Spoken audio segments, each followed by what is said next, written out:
आपको भी पता है सर कि आप जहाँ तक हमको पता है हमारी जो भी लोग हैं डिजिटल प्लेटफॉर्म के या आपका जो वीडियो वायरल हुआ है सबको पता है कि बिना किसी मेडिकल ट्रीटमेंट के आपने अपने वेट को कम किया है सर। आपका क्या रूटीन रहा बताइए तमाम बिहार के लोगों को कि कैसे आपने ये सब संभव हो पाया, क्योंकि बहुत सारे लोग विश्वास नहीं करेंगे कि सर जो है 125 केजी से 87 केजी के हो गए हैं, तो सर कैसे रूटीन था, कैसे ये संभव हो पाया सर? जैसे कि पहले कारण में मैंने आपको बताया कि ईट मोर वॉक लेस, ये तो कारण है आपके मोटापा बढ़ने का।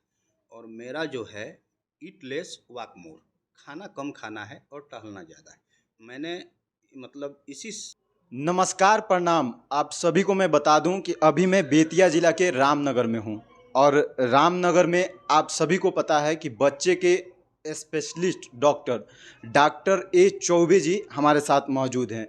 और सर जो हैं पहले 125 केजी के थे पहले, अभी जो है वो वज़न घट के उनका 87 केजी का हो गया है। इन तमाम चीज़ों पे हम बात करेंगे कि सर का वज़न कैसे कम हुआ, सर ने आखिर कैसे जो है अपने फूड में क्या क्या जो है परहेज किया। और आप सभी को पता है कि बिहार ही नहीं पूरे देश के लोग मोटापे को लेके परेशान रहते हैं। तो आइए हम सर से बात करेंगे। सबसे पहले सर बहुत बहुत स्वागत है आपका। धन्यवाद दिलीप जी, आपको और आपकी पूरी टीम को मैं अपनी शुभकामना देता हूँ।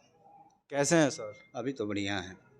सर आपका वीडियो जो है एक सोशल मीडिया पे बहुत ज़्यादा चल रहा है कि आपका जो वेट था पहले 125 केजी था, अभी जो है 87 केजी का हो गया। कैसे सर ये सब संभव हो पाया?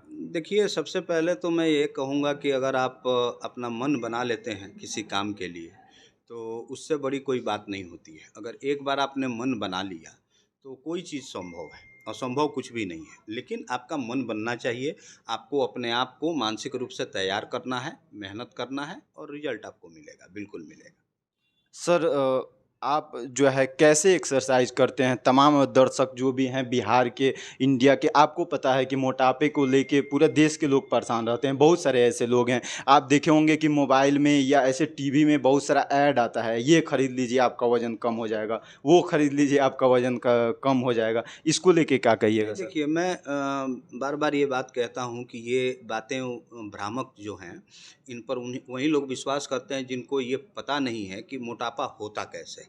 अगर आपको असली कारण नहीं पता है, तब तो आप भ्रामक विज्ञापनों के चक्कर में पड़िएगा। तो सबसे पहले कारण को समझना है कि आखिर ये मोटापा होता क्यों है। देखिए, इसके कुछ तमाम कारण हैं जिनको मैं बिंदुवार आपके सामने उस पर प्रकाश डालता हूँ। सबसे पहले जेनेटिक्स होता है। आपने सुना होगा आनुवांशिक या जो हेरिडेटरी होता है कि मतलब फैमिली में अगर को आपके फैमिली में बहुत सारे लोगों में मोटापा है तो वो चीज़ आप में आती है। तो मैं हर आदमी को ये बात कहता हूँ कि आपको अपना जीन्स पहचानना है। अगर आपके फैमिली में कोई ख़ास प्रकार की बीमारी चल रही है, तो आपको उसके प्रति सावधान हो जाना है और आपको विशेष सतर्कता बरतनी है बाकी लोगों की अपेक्षा। क्योंकि ये संभव है कि अगर केवल माता को है तब आपको 25% आने का चांस है, केवल पिता को है तब भी 25% आने का चांस है और यदि दोनों लोगों को है तो ये 50% हो जाता है कि वो बीमारी आप में ट्रांसफ़र होगी। तो अगर फैमिली में पहले से मोटापा चल रही है तो संभव है कि आने वाले जनरेशन को भी मोटापा से ग्रसित होना पड़ेगा। एक नंबर ये हुआ। दूसरा नंबर, हमारे यहाँ इंडिया में फूड इंडस्ट्री बहुत ह्यूज है। बहुत बड़ी फूड इंडस्ट्री है। हमारे यहाँ आप जाइए किसी भी शहर में, आपको स्ट्रीट फूड काफ़ी मिलेंगे। स्ट्रीट फूड में लोग करते क्या हैं कि उसको ज़रूरत से ज़्यादा टेस्टी बनाने के लिए बहुत सारे इंग्रेडिएंट्स का ऐसा प्रोसेस कहते हैं जिसको हम प्रोसेस्ड फूड कहते हैं, कि वो स्वाद में तो बहुत अच्छा लगता है लेकिन वो आपको कैलोरीज भी बहुत ज़्यादा देता है। और उस स्वाद के चक्कर में आप बहुत ज़्यादा बार खाते हैं, आपको क्रेविंग्स भी ज़्यादा होती है। और जितना ज़्यादा कैलोरीज आप लेते हैं, अगर आप उसको ससमय बर्न नहीं करते हैं, तो वो चीज़ भी आपके अंदर चर्बी के रूप में जमा होती जाएगी और धीरे धीरे मोटापा बढ़ता जाएगा। तीसरा नंबर जो सबसे मेन पॉइंट है कि आजकल के जो युवा हैं, उनको स्ट्रेस लेने का एक बहुत बड़ा क्या बोलिए मनोवैज्ञानिक या क्या स्थिति हमको पता नहीं है, लेकिन आप मेरा विश्वास मानिए कि अगर आप रिसर्च करिएगा तो आज के डेट में मोटापा का अगर सबसे बड़ा रीज़न कोई निकल कर सामने आएगा तो वो स्ट्रेस है।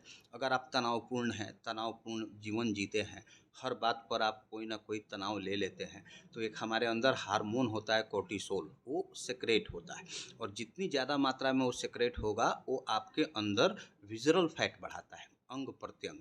जैसे बहुत सारे लोग आप देखे होंगे कि पेट की चर्बी को लेके ज़्यादा परेशान होते हैं, तो जितना खाने का रोल नहीं है उससे ज़्यादा तनाव का रोल है। जो आदमी जितना ज़्यादा तनाव में जीता है उसका बेली फैट उतना ही ज़्यादा आने का संभावना रहता है। उसके बाद सर्टेन बीमारियां हैं, कुछ ऐसी बीमारियां हैं जिसमें मोटापा बढ़ जाती है, और कुछ दवाएं भी हैं जिनका अगर आप रेगुलर प्रयोग करते हैं तो उन दवाओं के चलते भी आदमी में मोटापा बढ़ता है। लेकिन एक चीज़ मेरा याद रखिए, अगर आप ईट मोर वाक लेस, खाना ज़्यादा खाते हैं और फिजिकल एक्टिविटीज़ कम करते हैं, तो जाहिर सी बात है कि वो जो बचा हुआ कैलोरीज है वो आपके अंदर चर्बी के रूप में एकत्रित होगा, और जब भी ऐसा होगा तो वो मोटापा की तरफ आपको लेके जाएगा। तो ये जितने कारण मैंने बताए हैं, इन कारणों को अगर कोई ध्यान से देखेगा तो आपको इसके अपोजिट काम करना है। इसमें दवा कहाँ है, इसमें किसी विज्ञापन के चक्कर में पड़ने की ज़रूरत कहाँ है। सर थियरी को फॉलो किया कि खाना जितना हो सके उसको कम करना है, और फिजिकल एक्टिविटीज़ को बढ़ा दिया। इससे क्या होगा कि आप कैलोरीज डेफिसिट में जाएंगे, मतलब जितना कैलोरीज आप दिन भर में लेते हैं उसको आप उससे ज़्यादा खर्चा करते हैं। तो जब आप ऐसा करेंगे तो जाहिर सी बात है कि आपके अंदर से फैट धीरे धीरे करके वो बर्न होगा, और आपके शरीर को एक शेप मिलता जाएगा। और एक और चीज़ जो बिल्कुल इंटरव्यू के शुरू में आपने एक्सरसाइज का नाम लिया, देखिए एक्सरसाइज ऐसा है ना, लोग ये मानते हैं कि एक्सरसाइज करने से मोटापा जाता है। ये धारणा एकदम गलत है। एक्सरसाइज इसलिए किया जाता है कि आपके शरीर को, आपके बॉडी को एक शेप मिल जाए, आपके मसल को स्ट्रेंथ मिल जाए, मतलब एक टोन मिल जाए, दिखने में थोड़ा सा शरीर बढ़िया और सुंदर दिखने लगता है। एक्सरसाइज का सिर्फ 25% रोल होता है मोटापा को ख़त्म करने में। मेन है आपका डाइट। मैं बार बार इस चीज़ को कहता हूँ कि अगर आपके पास दो हथियार है तो आपको बहुत सारी बीमारियों की परेशानी को भूल जाना होगा। अगर आपके पास डाइट पर नियंत्रण है और अगर आप एक्सरसाइज डेली करते हैं तो ये मान के चलिए कि बहुत सारी बीमारियां आपके पास ज़िंदगी में कभी नहीं आएंगी, और दुनिया में इन दोनों से बढ़िया कोई औषधि नहीं है। लेकिन हमारा जीभ जो है, जिह्वा, टंग, ये एक ऐसा चीज़ है कि ये ऐसे चीज़ों की तरफ हमको आकर्षित करता है जो हमारे शरीर को नुकसान पहुंचाता है। और जब एक बार कोई चीज़ हमको स्वादिष्ट लगता है तो हम ये भूल जाते हैं कि इसकी कितनी मात्रा हमारे शरीर में जानी चाहिए। वो मात्रा का ख्याल नहीं रहता है, खाते जाते हैं, खाते जाते हैं, खाते जाते हैं। जब तक आपका कंठ आपको न बोल दे कि भैया बस करो, माफ़ करो, तब तक आप खाना नहीं छोड़ते। अगर आप इस तरह करेंगे तो अगर दिन से लेकर रात तक आपने 3 से 4 बार खाना खाया, टोटल कैलोरी जो है 2500 से 3000 हो जाएगी। खर्चा आपने कितना किया? 300 से 400। डेली एक्टिविटी में 500 खर्चा होता है, 800 आपने दिन में खर्चा किया, बाकी 2200 तो आपके पास प्लस है।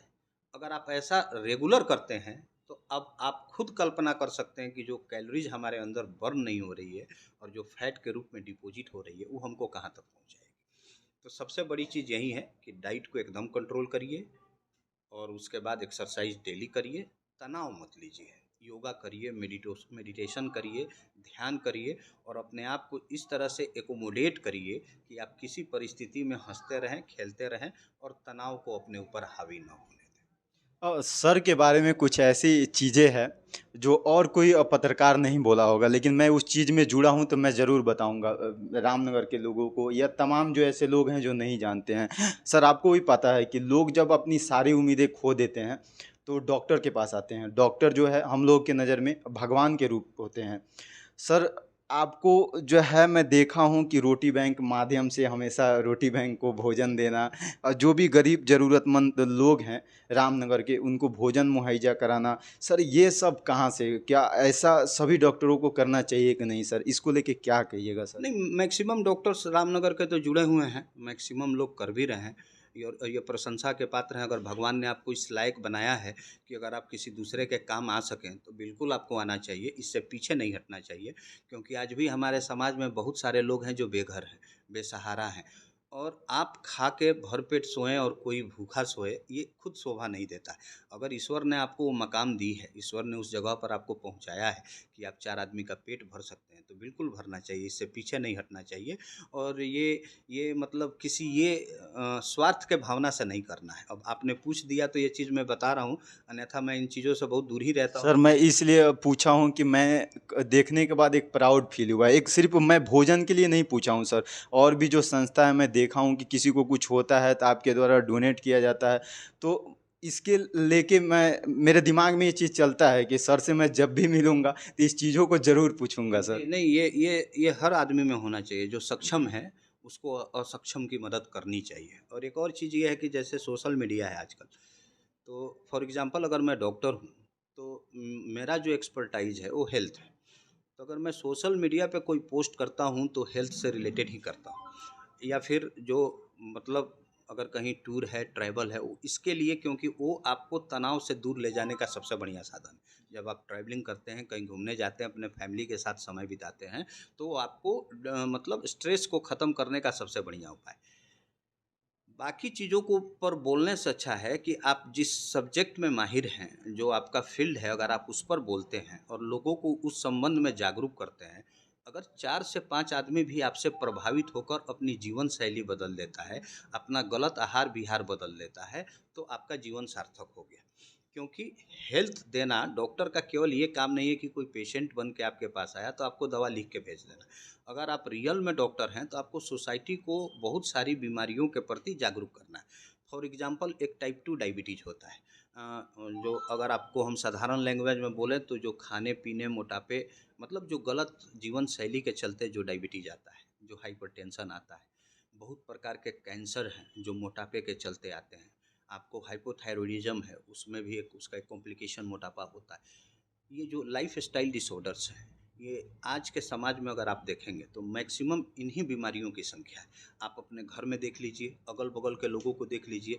इंडिया में अगर आप एक लिस्ट बनाते हैं तो इंडिया डायबिटीज के मामले में तीसरे नंबर पर है, मोटापे के मामले में तीसरे नंबर पर है। तो अगर हेल्थ वाइज हम देखते हैं तो हमारा भारत कहाँ जा रहा है? बाकी चीज़ों में तो हम इतनी तरक्की कर रहे हैं, जैसे हमने चंद्रयान को लॉन्च कराया साउथ पोल पर चंद्रयान। पहली बार, मतलब हम पहले ऐसे देश बने, हमारी इकोनॉमी ग्रो कर रही है, सब कुछ में हम तरक्की कर रहे हैं। तो हम हेल्थ में क्यों नहीं तरक्की कर रहे हैं? हेल्थ में हमारा रैंकिंग क्यों खराब है? हमारी गवर्नमेंट भी फिट इंडिया, हेल्दी इंडिया, बहुत सारे प्रोग्राम लॉन्च कर रहे हैं, लेकिन हमारी पब्लिक अवेयर नहीं हो रही है। उनको लगता है कि ये मजाक की बातें हैं, ज़िंदगी है, खाना है, पीना है, जाना है। बट अगर आपने जो भी मेहनत किया है, अगर इसमें से कोई बीमारी आपको आ जाती है तो फिर आप अपना जीवन का आनंद कहाँ ले पाते? बाकी समय तो आपको अपने बीमारी की चिंता में चली जाती है, उसकी दवाई कराने में चली जाती है, उसके लिए पैसे इकट्ठा करने में चली जाती है। देखने के लिए तो सब कोई कहेंगे कि जिंदा है, लेकिन जीवन का असली आनंद तो आप ले नहीं पाते हैं। तो जो बीमारियां हमारे हाथ में हैं, जो हमारे जीवन शैली से, जो हमारे आहार विहार से बच सकती हैं, उसमें झूठ मूठ का पैसा क्यों लगाना? उसके प्रति हमको सतर्क होना है और कोशिश करना है कि ये बीमारियां हम में ना आए। तो जब तक हम अपनी जीवन शैली में बदलाव नहीं करेंगे, आहार विहार में बदलाव नहीं करेंगे, तब तक इनसे हम बचेंगे कैसे? तो सर यह एक ब्रेकिंग न्यूज़ है कि बिना कोई पैसा खर्चा किए जो भी आपकी राय को मानेगा उसका वेट कम हो सकता है सर। 100% कम होगा। आपको सबसे बढ़िया खाना होता है 2 टाइम का खाना। दिन में आप सिर्फ 2 टाइम खाएं। कोशिश करें कि रात के खाने से सुबह के नाश्ते का अंतर कम से कम 16 घंटा का आप रखिए। ये एक रामबाण है। मैं आपको एक बहुत बड़ी चीज़ आपके चैनल के माध्यम से लोगों तक पहुंचाना चाहता हूं कि इस दुनिया में इंटरमिटेंट फास्टिंग से बढ़िया कोई चीज़ नहीं है। आपको जो खाना है 8 घंटे में खाइए।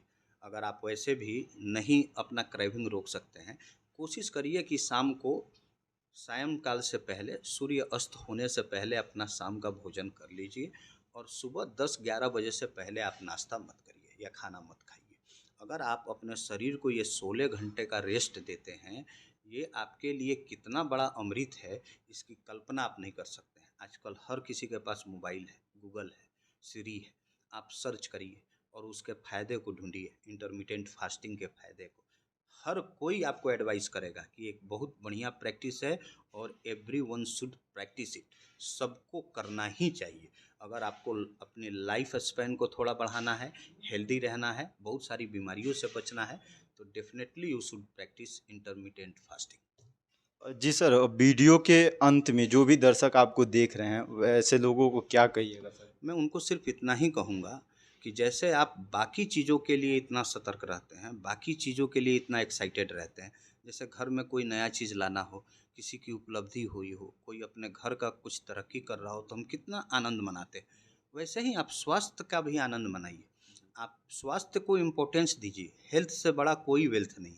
सबसे पहला और सबसे बड़ी प्रायोरिटी आपको हेल्थ को देना है। अगर आप स्वस्थ रहेंगे तभी आप अपने जिम्मेवारियों का निर्वहन कर सकेंगे। अगर आप ही अनहेल्दी हो जाएंगे तो आप अपने जिम्मेवारियों का निर्वहन कैसे करेंगे? तो इसीलिए सतर्क रहिए, स्वास्थ्य पर ध्यान दीजिए, डाइट को नियंत्रित करिए और कम से कम रोज़ 30 मिनट का एक्सरसाइज ज़रूर करिए। फिजिकल एक्टिविटी सबसे ज़रूरी है। बाकी आप सब देख रहे थे DSNA बिहार और मैं हूं दिलीप कुमार पटेल। जय हिंद।